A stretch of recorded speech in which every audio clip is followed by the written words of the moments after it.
My husband abandoned me and our kids for an online lover. Years later, he returned begging for forgiveness, but my next move left him ruined. I am a 40-year-old female feeling conflicted about a recent decision I made regarding my family, and would like to know everyone's opinion. To start, my life turned upside down 8 years ago when my husband, Robert, suddenly announced that he was leaving me and the kids.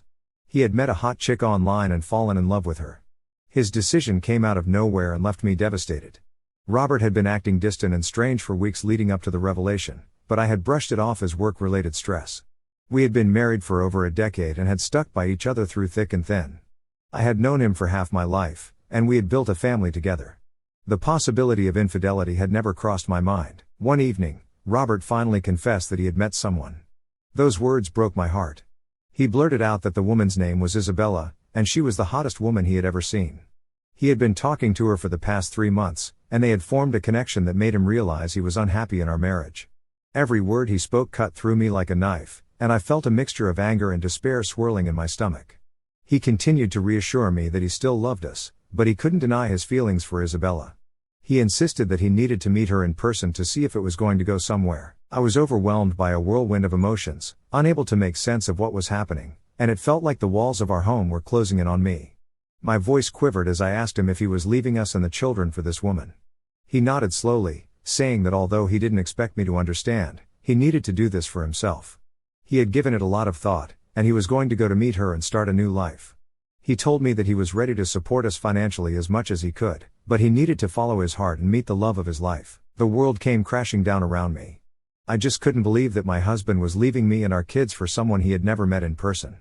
My first instinct was to scream, to plead, to do anything to make him stay, but I looked at his face, and I knew that he had already made his choice, and there was no turning back. Robert moved out the following week, leaving me to explain to our children that their father wouldn't be coming back. Emily, at 8 years old, had 1,000 questions, but I had no answers. Nathan, who was only 4 years old then, couldn't fully grasp the magnitude of the situation and clung to me as if he knew that something was terribly wrong.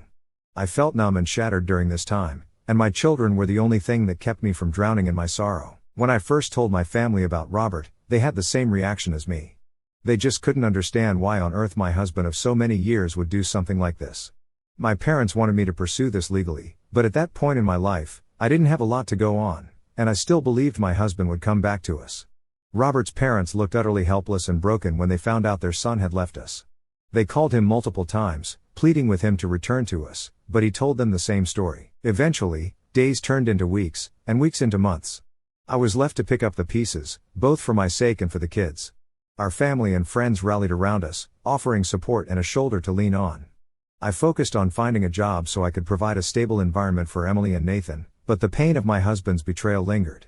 During this time, Robert's parents helped me a lot by offering help financially and babysitting the children if I ever needed a break. 8 years have since passed, and Robert's presence in our lives has dwindled to nothing more than a distant memory. He used to send us money periodically, but other than that, he never contacted me or the children. I have pretty much become a single mother over the years, working tirelessly to provide for my children and give them the love and attention they deserve. Although Emily occasionally remembered her father, she eventually stopped trying to contact him and learned not to bring him up. In contrast, Nathan's recollection was far hazier, so he never even mentioned him. They both have grown up to become remarkable individuals despite the pain of losing their father. Recently, Robert's father passed away unexpectedly, and we all attended his funeral. Later, his family lawyer informed us that he wanted to talk to me regarding his will. The lawyer explained that Robert's father had left some money for his grandchildren. While it wasn't a substantial amount, it could help cover my kids' college expenses.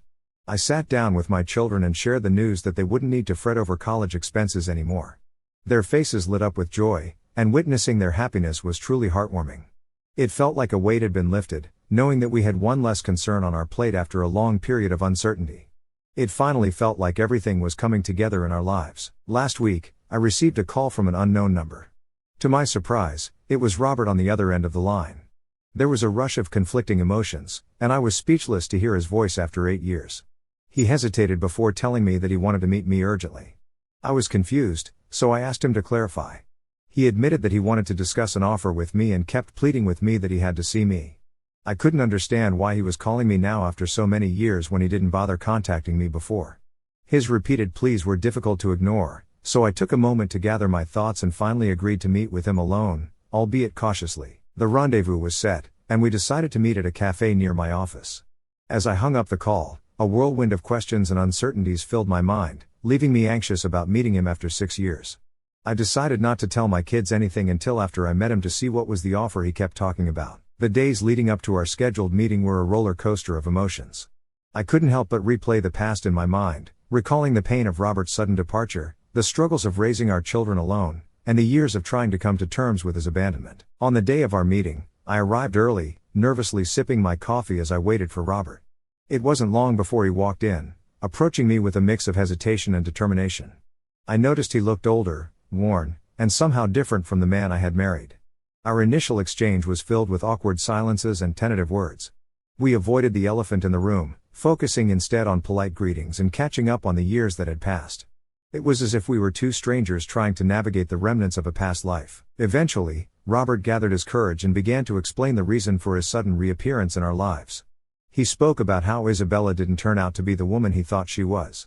It turns out she was actually a single mother herself but had never revealed the truth to him until he had left us and was standing in front of her doorstep.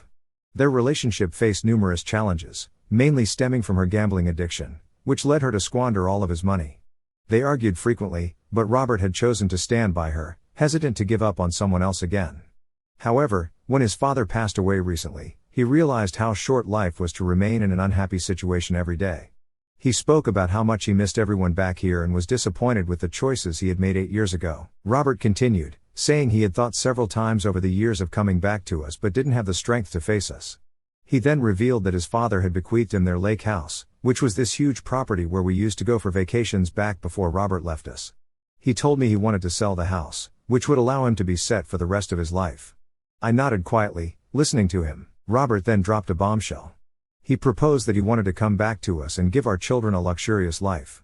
He assured me that I would never have to work again in my life if I accepted him back into our lives.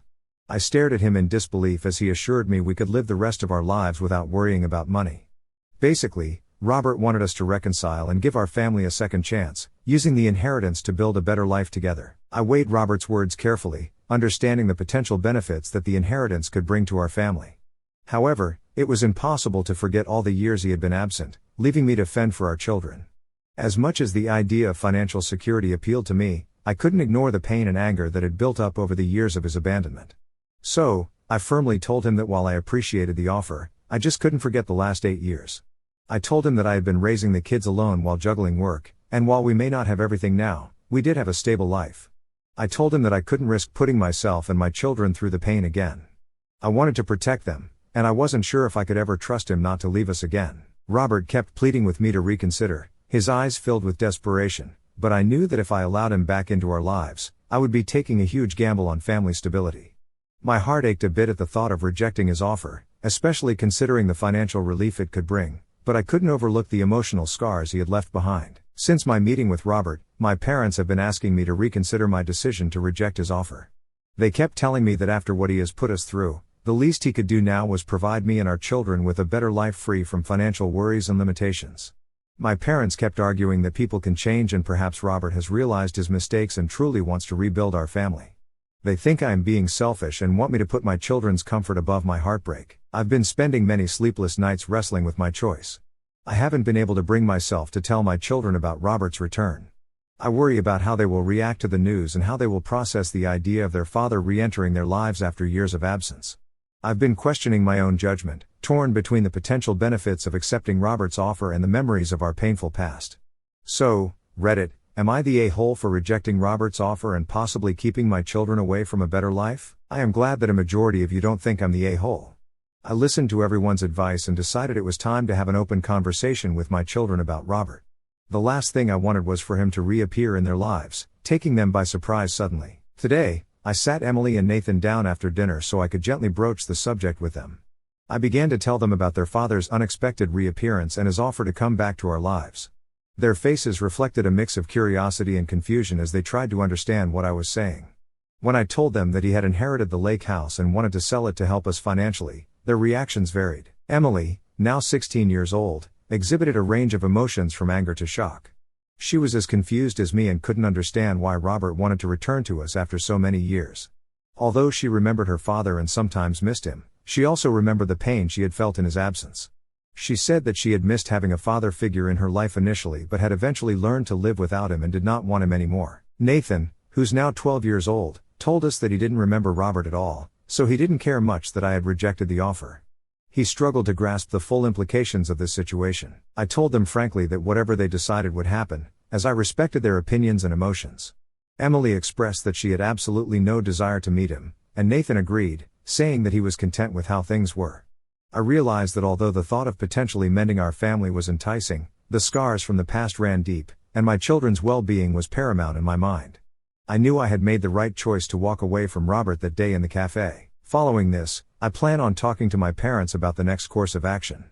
Contrary to popular opinion, I never planned on staying married to Robert, but he left before we could go through with the divorce. I did not have the resources to go against him then, but I have since realized that there is no point in staying married to this man anymore. Robert's relentless calls had become increasingly desperate over the past few weeks, and no matter how much I explained to him that I did not want him back, he kept calling. As a non-confrontational person, I felt cornered and emotionally drained by his constant attempts to reach me. I was worried that he might suddenly turn up at my workplace or visit the kids at school. Hence, I decided it was time to reach out to his mother. She was aware of his return and seemed like the only person who could help me understand his motivations and deal with his relentless pursuit. I met her to inform her of my decision to end things with him legally and to express my annoyance with his constant calls. It was during this conversation that his mother revealed the real reason behind his persistence. She explained that Robert's father had added a cleverly designed clause when bequeathing him the lake house. He could become the owner of the house if and only if he returned to our family to solidify his claim over the house. I had to sign the papers as well. This revelation left me shocked and dismayed. I finally understood why he had been pursuing me for several weeks. The primary reason he was contacting me was not out of a genuine desire to reconcile or make amends with me, but rather to secure ownership of the house.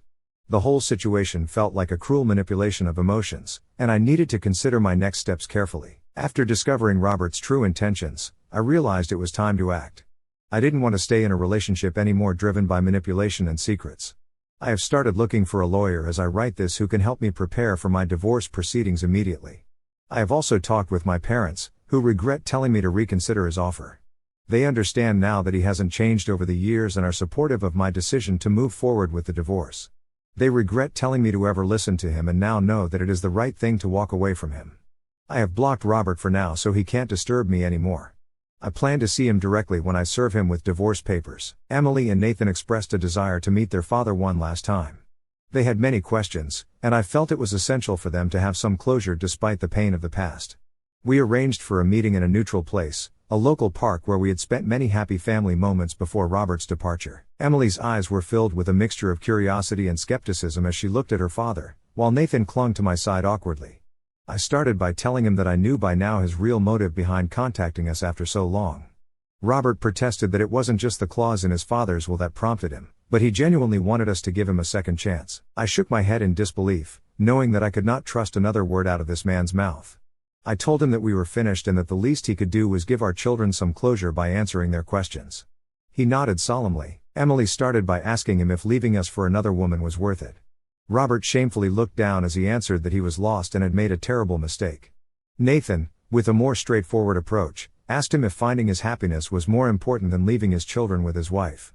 Robert took a deep breath before responding that he thought he wasn't thinking straight at the time and admitted that he was wrong in leaving us. My children, perceptive and strong, weren't satisfied with just those answers. Robert tried to justify his affair, saying that it was his midlife crisis. As the conversation continued, Robert shared painful details of his life with Isabella, the struggles they faced, and the realization that he had been chasing an illusion. Emily and Nathan listened attentively, although I doubt they believed him. They asked him why he had never kept in touch and if he really regretted leaving us. I could feel the pain in my children's voices. Robert admitted that he had been overwhelmed by his own guilt and didn't know how to face the consequences of his actions. He reiterated that he wanted us to be whole again and that he could provide us with a luxurious life now. As I looked into my children's eyes, I knew that the decision was clear. They did not believe him, just like me, and would not allow Robert to waltz back into our lives, offering money as a quick fix for the damage he had caused. It was a matter of principle, of standing up for the strength and resilience my children and I had shown over the past 8 years in his absence. Determined, I told him that we had moved on from him and did not need him or his money anymore. I served him the divorce papers as he looked at it with a mixture of remorse and disappointment.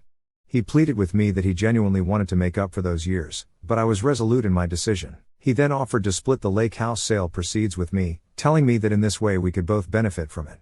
Emily spoke up that we didn't need his charity money, and Nathan nodded in agreement, adding that we had what we needed to be happy. At this point, I guess Robert finally realized what a huge blunder he had made and started to cry. He kept apologizing to the kids, saying he had made a terrible mistake by leaving us and he understood that we could never forgive him. That day, as I walked away from the park hand in hand with Emily and Nathan, I finally felt free. It had never occurred to me the burden I had carried quietly for the sake of my children. It felt good watching my children stand up for me and have my back. Our divorce will proceed as I have decided. I know that it's going to take a while before I am freed of him legally, but in the meantime, I plan on taking some time off so I can spend some time with my children. I plan on taking them to Disneyland, a trip we've been looking forward to for a long time. I want to create beautiful memories with my children filled with laughter and joy to help offset the painful memories of the past. I know as long as we have each other, we can face whatever the future holds with strength and resilience. Despite the challenges and emotional turmoil we have faced, my children and I are on a path towards healing and creating a new, stable, and honest life. This chapter is far from over, but we are going to be writing our own story from now on, and I'm determined to ensure it's one filled with love, trust, and growth. I have some exciting news to share. I was promoted at work, and it feels like a huge accomplishment. It took me a long time to reach this position, but I'm finally earning a comfortable income that allows me to provide even more for my family. The promotion not only brings financial security but also the satisfaction of knowing that my hard work and dedication have paid off in the end. Things are going well with the divorce proceedings. I've hired an excellent lawyer who, after finding out the history between my husband and me, is confident that it will be a smooth divorce. Although it may not be a simple process, it is necessary for our closure and a fresh start. My family and friends have stood by my side throughout this time, providing support. Now that I'm earning more than enough, I plan on sending my children to therapy. I understand that my children might have abandonment issues so that they can better process their emotions and work through any lingering issues. I have been researching therapists with expertise in dealing with such issues and have found a compassionate and experienced therapist who specializes in helping children and families navigate complex emotions. Meanwhile, as a parent, I believe in promoting the exploration of my children's interests other than studies. My daughter Emily has a remarkable talent for art and spends hours creating beautiful paintings that adorn our home. My son Nathan has always had a natural talent for soccer, and we spend our weekends attending his games and cheering him on. I am proud to see my children thriving in their lives. Regarding Robert, we have not been in contact, and I believe it is best to keep it that way. As many of you correctly assumed, his affair partner, Isabella, unexpectedly contacted me one day. The message was not an apology as one might expect, being that she was the other woman, but rather anger and resentment towards me for allegedly taking Robert away from her. She blamed me for their relationship falling apart and accused me of being the reason for his departure. In her messages, Isabella lashed out, calling me names and making hurtful accusations. She questioned my motives and claimed I had manipulated Robert into returning to our family. The messages were aggressive and unsettling, and I couldn't help but feel overwhelmed by the intensity of her anger. I couldn't believe that this woman had the audacity to be angry at me when she was the reason behind my family breaking up 8 years ago. I responded to her, stating that I had no desire to be with Robert and that I was in the process of getting a divorce. I reminded her of the pain and confusion that my family had gone through when Robert left us for her and told her that she had no right to contact me. I stressed how our lives had been turned upside down all those years ago and how my children had suffered as a result. I made it clear that I never wanted him back, and if she needed to blame someone, then she should blame herself and her gambling addiction. I blocked her after I sent her the message and hopefully she won't try to contact me further. I don't want her to mess up the peaceful life my children and I have built. As for Robert's mother, I do talk to her sometimes, as she has always been kind to me. She has expressed her regrets about how things have turned out and wants me to do whatever it takes to be happy. Interestingly, his mother also revealed that due to my decision not to reconcile with Robert, the lake house would not be going to him as his father had intended. This revelation was unexpected, although it also felt deserving. This man's selfish decisions had not only shattered our family but also another, so it was only fitting that he should suffer. It was time to move forward and leave the past behind. I know it is going to be a challenging journey, but the healing process is well underway. My children are growing and thriving, and our future looks brighter with each passing day.